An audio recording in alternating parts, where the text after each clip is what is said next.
dos focos de auscultação, relembrar esses conceitos que são bastante importantes. Vamos lá, se você pega no hemitórax esquerdo, o quarto ou quinto espaço intercostal, dependendo da espécie, você vai ter ali, próximo à junção costocondral, o foco mitral, que é o pico de intensidade máxima. Quando você coloca a mão e palpa ali, o lugar que você sente um som mais forte é ali, o foco mitral.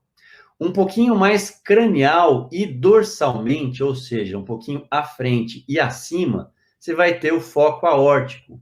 Portanto, mais ou menos no quarto espaço intercostal, acima da junção costocondral.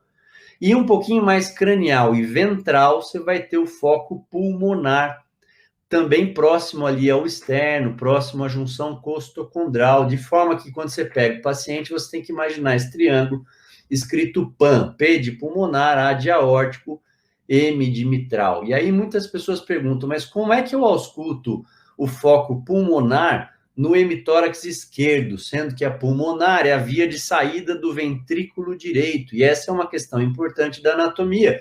A gente chama de ventrículo direito, mas na verdade ele não é direito. O ventrículo direito ele é cranial, porque o coração está ali rotacionado. E a via de saída do VD, ela sai pela direita, só que ela faz a volta pela esquerda. E a válvula pulmonar vai ficar no hemitórax esquerdo.